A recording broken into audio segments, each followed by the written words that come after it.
The following content is provided under a Creative Commons license. Your support will help MIT OpenCourseware continue to offer high-quality educational resources for free.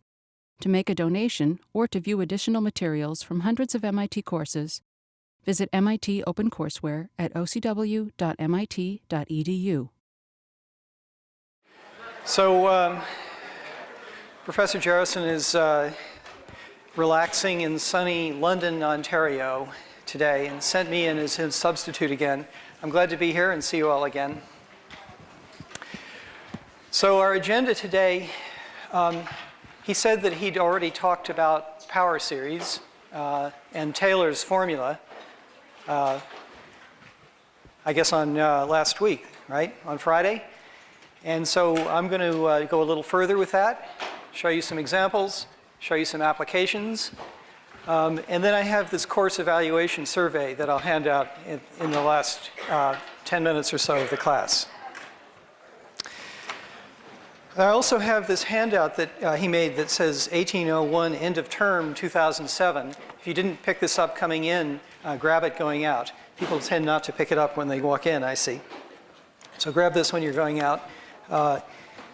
There's some things missing from it. He has not decided when his office hours will be at the end of term. He will have them, he just hasn't decided when. So check the website for that information. And we're looking forward to the final exam, which is, aren't we? Any questions about this technical stuff? All right, let's talk about power series for a little bit. So I thought I should review for you what the story with power series is.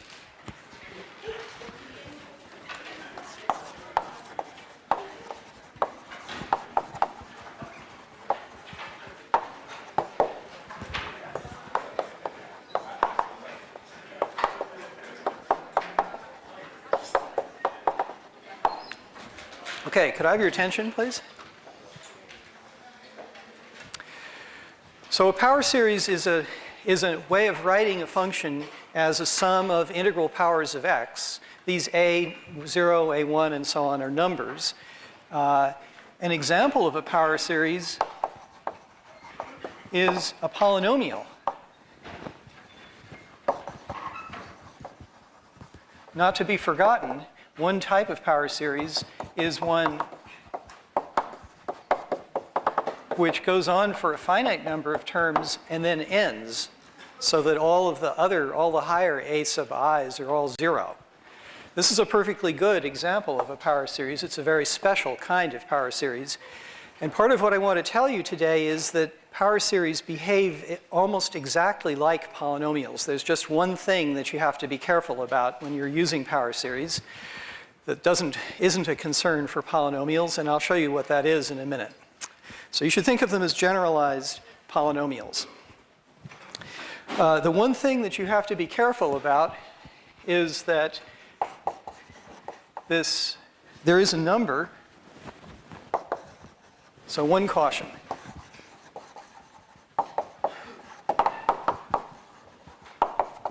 There's a number, which I'll call r, where r can be between 0 and it can also be infinity. It's a number between 0 and infinity inclusive, so that when the absolute value of x is less than r, so when x is smaller than r in size, the sum converges. This sum, that sum, converges to a finite value. And when x is bigger than r in absolute value, the sum diverges. This r is called the radius of convergence.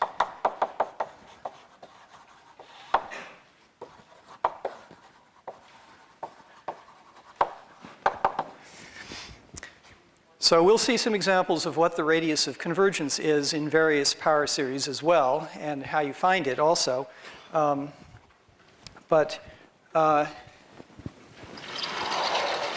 Let me go on and give you a few more of the properties about power series, which I think that Professor Jarrison talked about earlier. So one of them is there's a radius of convergence. Here's another one.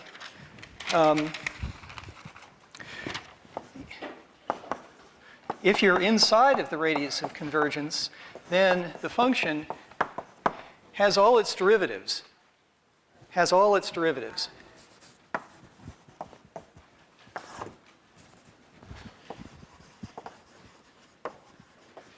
Just like a polynomial does. You can differentiate it over and over again.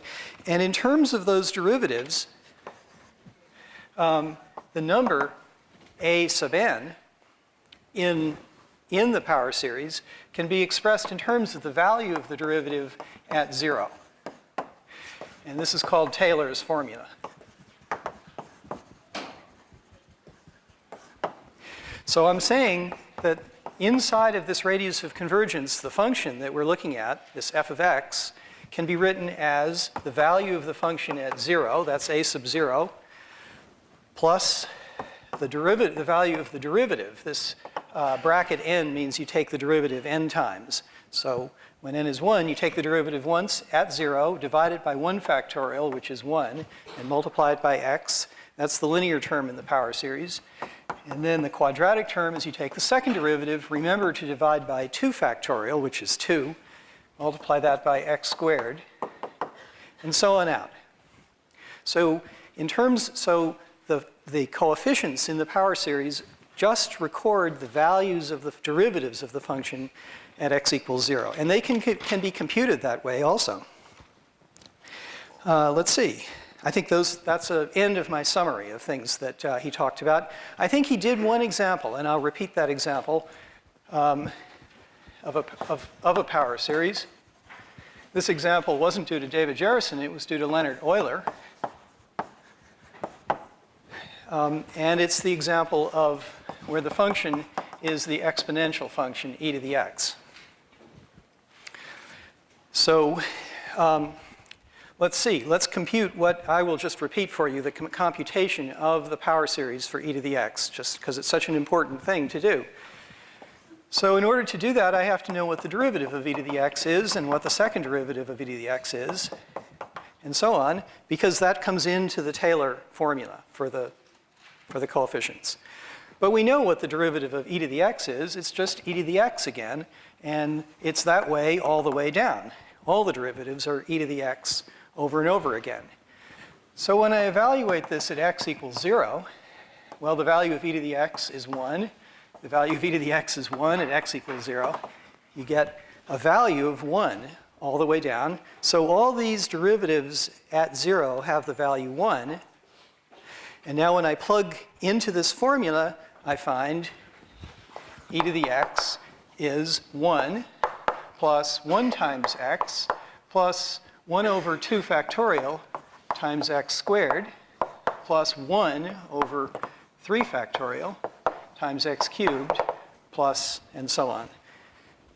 So all of these numbers are 1, and all you wind up with is the factorials in the denominator. That's the power series for e to the x. This was a discovery of Leonhard Euler in 1740 or something. Yes, ma'am? When you're writing out the power series, how far do you have to write it out? How far do you have to write the power series before it becomes well-defined? Before it's a satisfactory solution to an exam problem, I suppose, is another way to phrase the question. Until you can see what the pattern is. I can see what the pattern is. Is there anyone who's in doubt about what the next term might be? Some people would tell you that you have to write the summation convention thing. Don't believe them. If you write out enough terms to make it clear, that's good enough. Okay? Is that an answer for you? Okay, so that's a basic example. Let's do another basic example of a power series. Oh yes, and by the way, whenever you write out a power series, you should say what the radius of convergence is. And for now, I will just tell you that the radius of convergence of this power series is infinity. That is, this sum always converges for any value of x. And I'll say a little more about that in a few minutes. Yeah? So which functions can be written as power series then? Which functions can be written as power series? That's an excellent question. any function that has a reasonable expression can be written as power series. I'm not giving you a very good answer because the true answer is a little bit complicated, but any of the functions that occur in calculus like sines and cosines, tangents, they all have power series expansions, okay? We'll see more examples. Let's do another example. Here's another example. I guess this was example 1. So this example, I think, was due to Newton, not Euler. Let's find the power series expansion of this function, 1 over 1 plus x. Well, I think that somewhere along the line, you learned about the geometric series, which tells you that, which tells you what the answer to this is, and I'll just write it out. The geometric series tells you that this function can be written as an alternating sum of powers of x. You may wonder where these minuses came from. Well, if you think about the geometric series, as you probably remember, there was a minus sign here, and that gets replaced by these minus signs. I think maybe Jarrison talked about this also. Anyway, here's another basic example. Remember what the graph of this function looks like when x is equal to minus 1. Then there's a little problem here because the denominator becomes 0. So the graph has a pole there. It goes up to infinity at x equals minus 1. And that's an indication that the radius of convergence is not infinity. Because if you try to converge to this infinite number by putting in x equals minus 1 here, you'll have a big problem. In fact, you see when you put in x equals minus 1, you keep getting 1 on every term, and it gets bigger and bigger and does not converge. In this example, the radius of convergence is 1. Okay, so let's do a new example now. Oh, and by the way, I should say, you can calculate these numbers using Taylor's formula. If you haven't seen it, check it out. Calculate the iterated derivatives of this function and plug in x equals 0 and see that you get plus 1, minus 1, plus 1, minus 1, and so on. Yes, sir? The radius of convergence, I see that if you do minus 1, it'll blow up. If you put in 1, though, it seems like it would be fine. The question is, I can see that there's a problem at x equals minus 1. Why is there also a problem at x equals 1 where the graph is perfectly smooth and innocuous and finite? That's another excellent question. The problem is that if you go off to a radius of 1 in any direction and there's a problem, that's it. That's what the radius of convergence is. Here, what does happen if I put in x equals plus 1? So let's look at the partial sums. Put in x equals plus 1 in your mind here. So I'll get the partial sum 1, and then 0, and then 1, and then 0, and then 1. So even though it doesn't blow up to infinity, it still does not converge. And any of these other things will also fail to converge in this example. Well, that's the only two real numbers at the edge, right? Okay, let's do a different example now. How about a trig function? The sine of x. I'm going to compute the power series expansion for the sine of x. And I'm going to do it using Taylor's formula. So Taylor's formula says that I have to start computing derivatives of the sine of x.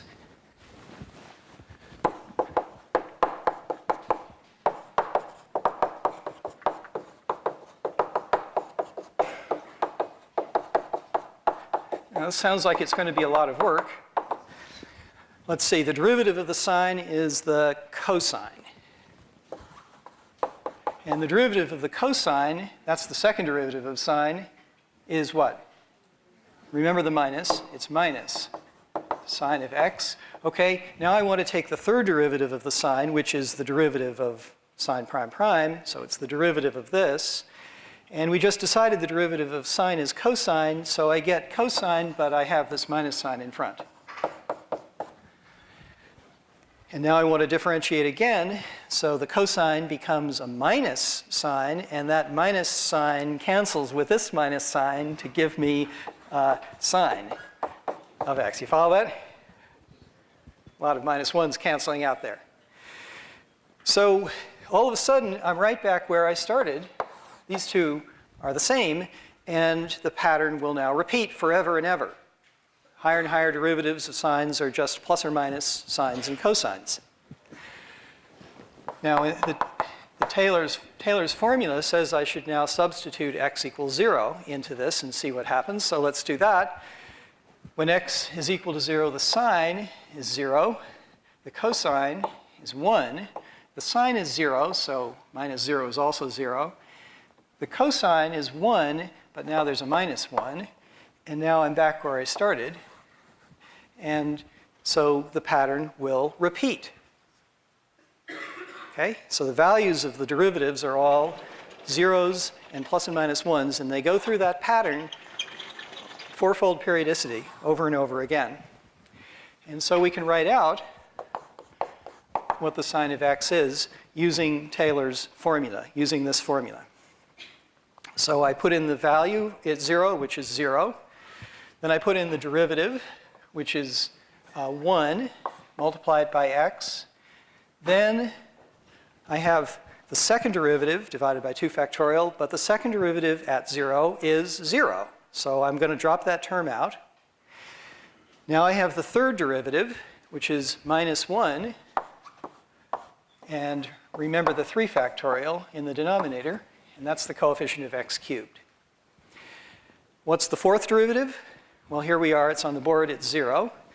So I drop that term out, go up to the fifth term, the fifth power of x. Its derivative is now 1. We've gone through the pattern. We're back at plus 1 as the value of the iterated derivative. So now I get 1 over 5 factorial times x to the fifth. And now you tell me, have we done enough terms to see what the pattern is?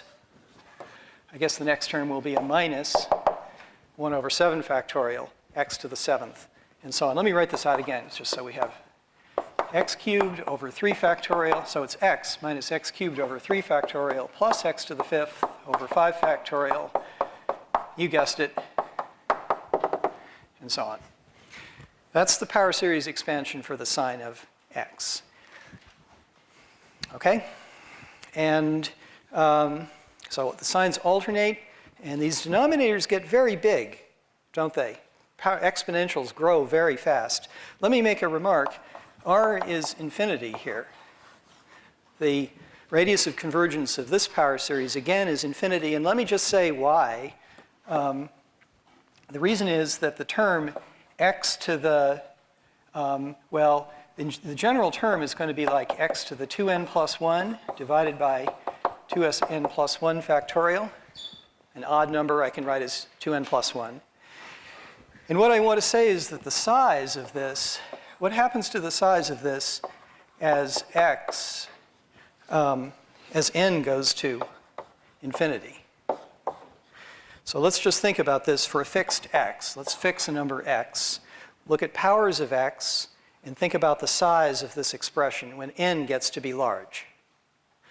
So let's just do that for a second. So x to the 2n plus 1 over 2n plus 1 factorial, I can write out like this. It's x over 1 times x over 2 times, times x over 3 times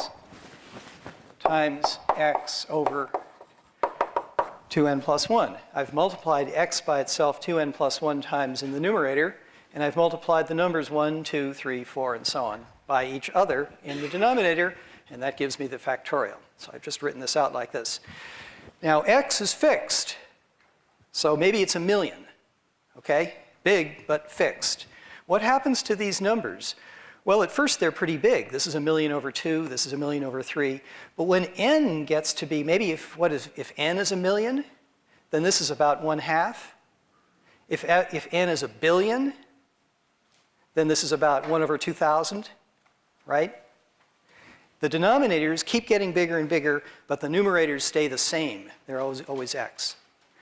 So when I take the product, if I go far enough out, I'm going to be multiplying by very, very small numbers, more and more of them. And so no matter what x is, these numbers will converge to 0. They'll get smaller and smaller as x gets to be bigger. That's the sign that x is inside of the radius of convergence. This is the sign for you that, that this series converges for that value of x. And because I could do this for any x,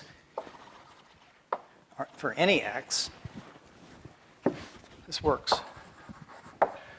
This converges to 0 for any fixed x. That's what tells you that you can take the radius of that the radius of convergence is infinity, because in the formula, in the fact, this property of that the radius of convergence talks about, if r is equal to infinity, this is no condition on x. Every number is less than infinity in absolute value. So if this convergence to 0 of the general term works for every x, then the radius of convergence is infinity. Well, that was kind of fast, but I think that you heard something about that earlier as well. Anyway, so we've got the sine function, a new function with its own power series. It's a way of computing the sine of x. If you take enough terms, you'll get a good evaluation of the sine of x for any x. This tells you a lot about the function sine of x, but not everything at all. For example, from this formula, it's very hard to see that the sine of x is periodic. Not obvious at all. Somewhere hidden away in this expression is the number pi, the half the period. But that's not clear from the power series at all. So the power series are very good for some things, but they hide other properties of functions. Well, so I want to spend a few minutes telling you about what you can do with a power series once you have one to get new power series. So new power series from old.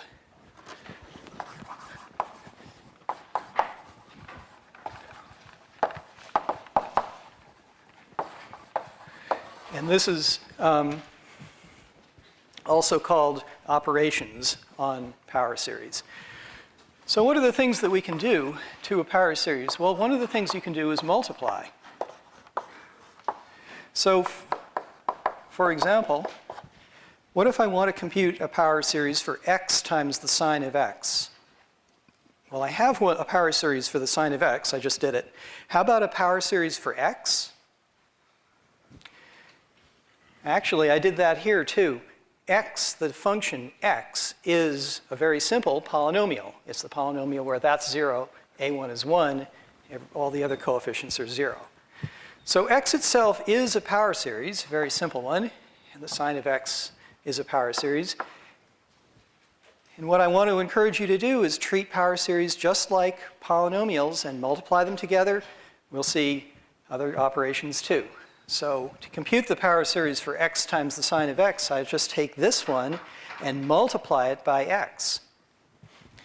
So let's see if I can do that right. It distributes through x squared minus x to the 4th over 3 factorial plus x to the 6th over 5 factorial, and so on.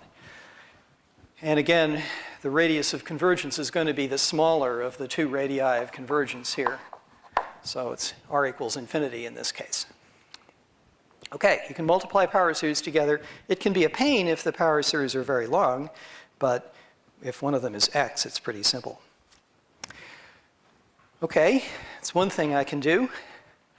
Notice something, by the way. This is an odd. Do you know about even and odd functions? Huh? So sine is an odd function.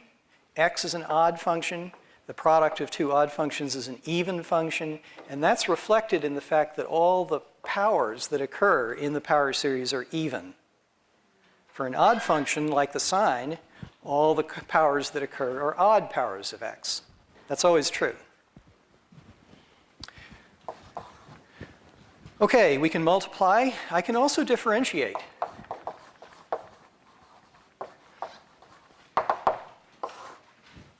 So let's just do a case of that. And I'll use the process of differentiation to find out what the power series for the cosine of x is. By writing the cosine of x as the derivative of the sine and differentiating term by term. So I'll take this expression for the power series of the sine and differentiate it term by term, and I'll get the power series for cosine. So let's see, the derivative of x is 1. Now, the derivative of x cubed is 3x squared, and then there's a 3 factorial in the denominator. And the derivative of x to the 5th is 5x to the 4th, and there's a 5 factorial in the denominator, and so on and so on. And now some cancellation happens. So this is 1 minus, well, the 3 cancels with the last factor in this 3 factorial and leaves you with 2 factorial. And the 5 cancels with the last factor in the 5 factorial and leaves you with a 4 factorial in the denominator. And so there you go. There's the power series expansion for the cosine. It's got all even powers of x. They alternate. You have factorials in the denominator. And of course, you could derive that expression by using Taylor's formula by the same kind of calculation we did here. Taking higher and higher derivatives of the cosine, you get the same periodic pattern of derivatives and values of derivatives at x equals 0. But here's a cleaner way to do it, simpler way to do it, because we already knew the derivative of the sine. When you differentiate, you keep the same radius of convergence. Okay, so we can multiply, I can add to and multiply by a constant, things like that. How about integrating? That's what half this course was about, isn't it? So let's integrate something.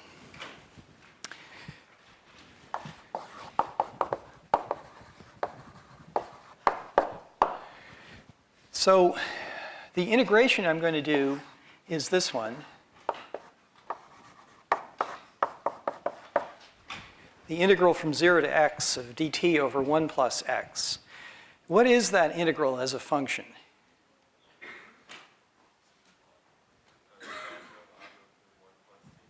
So when I find the antiderivative of this, I get the natural log of 1 plus t. And then when I evaluate that at x equals 0, at t equals x, I get the natural log of 1 plus x. And when I evaluate the natural log at 0, I get the natural log of 1, which is 0. So this is what you get. Okay? This is really valid, by the way, for x bigger than minus 1. But don't want to think about this quite like this when x is smaller than that. Okay. Now, I'm going to try to apply power series methods here and use this integral to find a power series for the natural log. And I'll do it by plugging in to this expression what the power series for 1 over 1 plus t was. And I know what that is because I wrote it down on the board up here. Change the variable from x to t there. And so 1 over 1 plus t is 1 minus t plus t squared minus t cubed, and so on. So that's the thing in the inside of the integral. And now it's legal to integrate that term by term. So let's do that. I'm going to get something which I will then evaluate at x and at 0. So when I integrate 1, I get x. When I integrate t, I get t. I'm sorry. When I integrate t, I get t squared over 2. T squared gives me t cubed over 3. And so on and so on. And then when I put in t equals x, well, I just replace all the t's by x's. And when I put in t equals 0, I get 0. So this equals x. So I've discovered that the natural log of 1 plus x is x minus x squared over 2 plus x cubed over 3 minus x to the fourth over 4, and so on and so on. There's the power series expansion for the natural log of 1 plus x. And because I began with a power series whose radius of convergence was just 1, I began with this power series. The radius of convergence of this is also going to be 1. Also, because this function, as I just pointed out, this function goes bad when x becomes less than minus 1, so some problem happens, and that's reflected in the radius of convergence. Cool. So you can integrate. That is the correct power series expansion for the natural log of x. And another victory of Euler's was to use this kind of power series expansion to calculate natural logarithms in a much more efficient way than people had done before. Okay.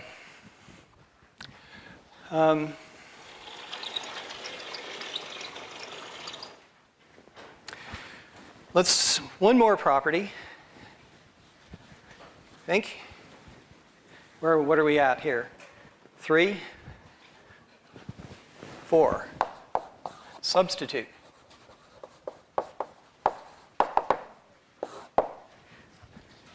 Very appropriate for me as a substitute teacher to tell you about substitution. So I'm going to try to find the power series expansion of e to the minus t squared. Okay? And the way I'll do that is by taking the power series expansion for e to the t, which we have, e to the x, which we have up there, and make the substitution x equals minus t squared.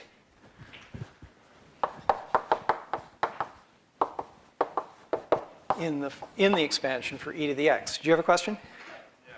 Well, it was just concerning this radius of convergence. You can't define x so that it's always positive, and if so, it wouldn't have a radius of convergence, right? Like I say, again, the worry is this natural log of 1 plus x function is perfectly well behaved for large x. Why does the power series fail to converge for large x? Well, suppose that x is bigger than 1, then here you get bigger and bigger powers of x, which will grow to infinity, and they grow large faster than the numbers 2, 3, 4, 5, and 6 do. They grow exponentially, and these just grow linearly. So again, the general term, when x is bigger than 1, the general term will go off to infinity, even though the function that you're talking about, log of 1 plus x, is perfectly good. So the power series is not good outside of the radius of convergence. It's just the fact of life. Yeah?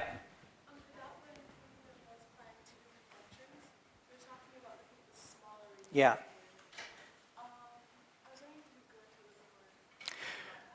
I'd rather talk to me after class. The question is, why is it the smaller of the two radii of convergence? And the basic answer is, you can't expect it to be bigger than the smaller one because the power series only gives you information inside of that range about the function. So, well, in this case, both of the radii of convergence are infinity. X has radius of convergence infinity for sure, and sine of x does too. So you get infinity in that case. Okay? Okay, let's just do this.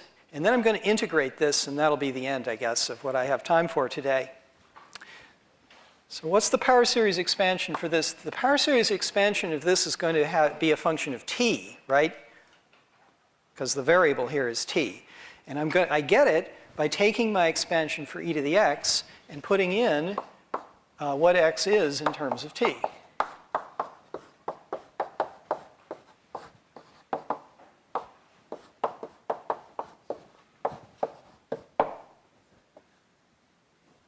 Whoops, and so on and so on.